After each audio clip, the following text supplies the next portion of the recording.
So in existentialism, an enormous part of the heart of existentialism is this dichotomy. Subject versus self. We couldn't possibly, go into it in any depth here, but I just wanted to bring it up as a theme. That it is a theme that you should know. And that is the premise of this, is that when you meet a person, the existentialist is going to ask, especially an existential psychologist, are you even operating as a subject when you come here, or as a self? How many people see existentialism? We want nothing to do with that. Sure, that's all that futility stuff. We're here to show you that that's completely wrong thinking. Okay. And also there's a moral component involved in here as well, right? Because either one of those things is going to give you a different, right? The subject is going to give you a different analysis of what it is to be right and wrong, or a value. And the self is going to say, no, my idea of what is right and wrong and what is a value, they're all different, right? We've already established, touched on, that for the subject, for das Mann in German, right? Anyone, everyone, no one. That character, that amorphous, anonymous, gray being, it's authority, sure. I'd have to give that any thought, really, because, Big Daddy, the big authority, it tells my superego, right? Those people are always going to be pitted against the outsider. What the hell has that got to do with politics? Look into what political system is out there necessarily. It's asking, look, no matter what political system you've installed, we could go back to the emperors of China, right? It wouldn't matter. You can go back to the Hottentots. The outsider is going to be the outsider with his values, and the tribesman, right, who's popular with the ladies or whatever, is going to have his own values, no matter where you are. Go to the next one. Now, again, consistent with existential thought is the humanistic psychologist, of which Erich Fromm is a notable, and he was a boyfriend of Karen Horney, who was probably one of the greatest psychologists who ever lived. And they were humanistic. But humanistic psychology is akin to existential thought, right? Very, very important school here. And they were absolutely fixated on this subject, creature, and his reliance on authority. Erich Fromm even talks about a thing called the authoritarian conscience.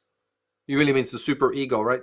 Sometimes the words conscience and superego are exchanged. Well, of course, the hard truth is conscience is of the self and superegos of the subject, or the pseudo-self, or the counterfeit social self, right? But it's okay. It's all right. He's talking about the authoritarian consciousness. Now, last week in Feminist Fraud, we saw how that even thing gets to be what it is, right?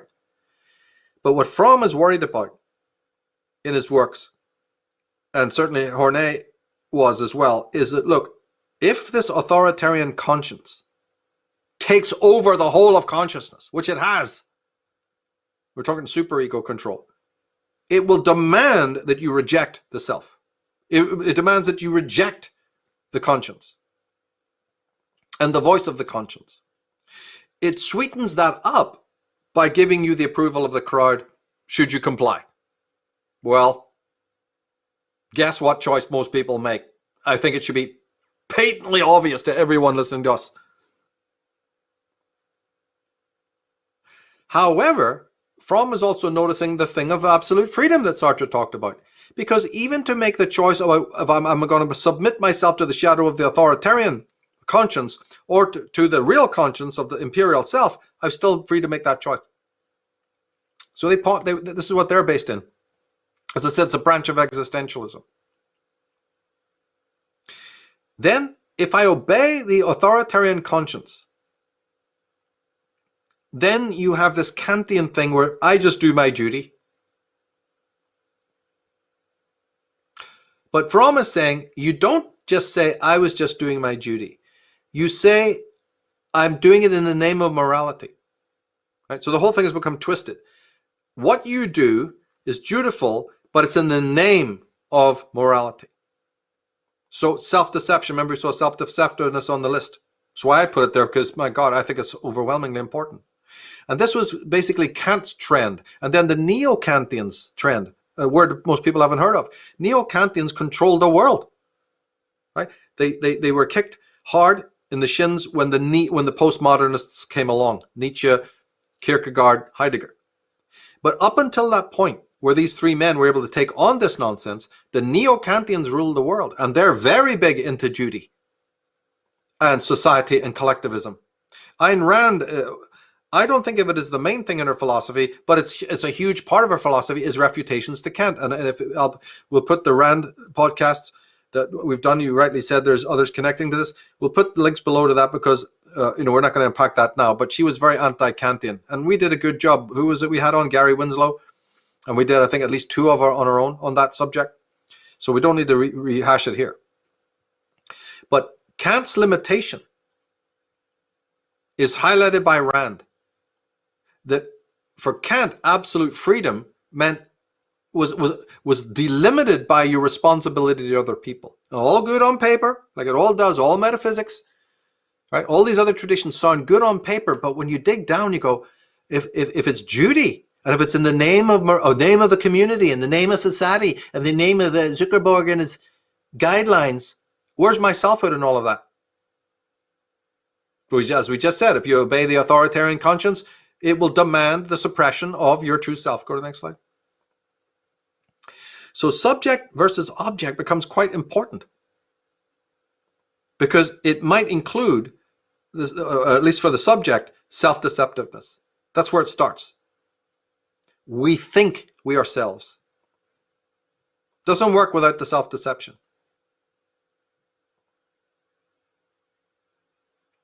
This is a huge problem, not taught in MIT. Did I mention that? Let's find out what they do think is important. Robots, multi-universes, string theory, nanotechnology. The subject is not a self, say the existentially minded thinkers. So realize that. Therefore, those people can have no interest in any philosophy of personalism, right?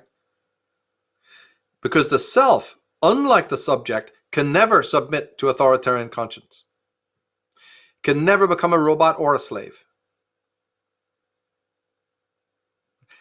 The self has to hold on to the meaning that it generates from within, has to hold on to its selfhood.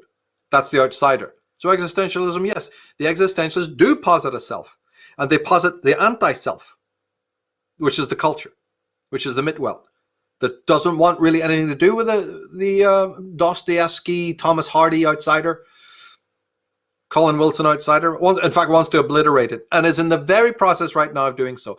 Do you really think it's about vaccinations? Do you really think it's about choosing which leader is going to, control a fucking herd of subjects? If you do, then you know nothing, right? The assault is on individuality, as Ayn Rand said over and over again. The fact that she said it, she's excised from all the official philosophy books and any kind of classification. So, as we've said on many times, there's a picture starting to form here. And the professors of philosophy, especially in America, they're not true selves either. They are subjects, completely conforming to an authoritarian structure. What kind of education do you think you're going to get from those people? They're guardians of the fucking lie mechanism, right? But I get approved with their stamp. And I get the publicity. I get a very good stipend. I get a nice house. I get lectures all over the world at other universities, talking to morons just like myself. Right? People hang on my every word. They buy my books. Right? For them, the word institutionalization doesn't exist. Well, that's it. That's what institutionalization means. You're so much part of the institution, you don't even know it. But that word is a very real word, institutionalization. It means something. Go ask Solzhenitsyn. Did he need academic approval? Did he have his Gulag experience fact-checked by some pisspot called Mark Zuckerberg? Did Miguel Cervantes or Reina Maria Rilke need to be authenticated, fact-checked, their poetry and their work and their experience? Guess so. If they lived today, they would have been. They'd be in the, Facebook prison. So the existentialist is asking, how do subjects come about and how do selves come about? Did I say it's not taught at MIT? How does subjecthood, which these are the two things you can only be in the world, who's analyzing how both those came about? And if there's a conflict between them, what is it? What are they grounded in philosophical terms, right? Grund. What are they grounded in?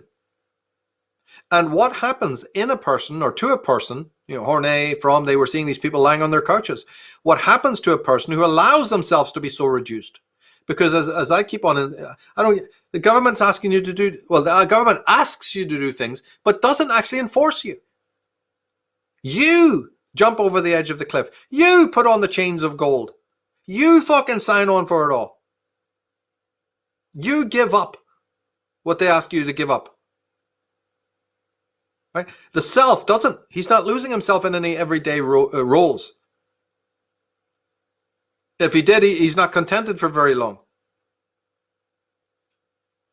And one must ask then, this is very, very important to our times right now. If everything else I have said is important to 2020 and 21, this next part is, if you're discontented living in shame as the subject, how long can you live with that discomfort and that discontent before it explodes? Go next slide. How long are we to sit and wait for you before I can't do it anymore? And if you think that I think that they're convinced by some cause, these nitwits really give a fuck about the cause, think again. These are weekend warriors. They have no interest in the cause except it gets them out, animates them as they scream for more stuff from Big Daddy. The only anxiety these people have is not to create freedom. What a horrible world where gulags and poverty exists. They just want more stuff. I was a subject. I signed on as an inauthentic soul, and it's all over. Don't you have any slot machines anymore? Where's the champagne? Where's more car chases and pyrotechnics and love scenes? How dare you? Isn't the weather my enemy? Herbert Marcuse told us that if we sign on, we'll never have a moment of existential anxiety. We'll be satiated from morning till night with more stuff, and that we never have to think. So I'm putting on my pink hat and raging in the streets. How dare you tell me that there's not more distraction? Go to the next one. So don't think that this is politically motivated. Think again. This is a highly affluent class of plonkers and flunkies and fucking nitwits screaming for more playthings, trying to exercise their emotional plague. Top heavy with women, yeah, because they don't want to fucking face their dragon fight. The after effects of. And go back to the infantile situation, like we said, is the great heal, the great shadow work. And by not doing so, they become actually more infantile. Here's the weird thing. By not confronting the original infantilism, of which you had no responsibility, you are now actually are responsible. You make the problem even worse. So screaming about something called the patriarchy, which women already created in its foulest mode, screaming about defund the police and down with Donald Trump. Oh, come on. Please tell me you understand the psychology of it. Go to the next one. And if you don't understand it, let's make it real clear in one fucking breath. It's inauthenticity. It is Das Mann. It is you acting as a subject, not to change or reform anything, but to fill your life with more junk so you don't have to face the inner stress and the inner anxiety and the inner emotional plague. Fact check that.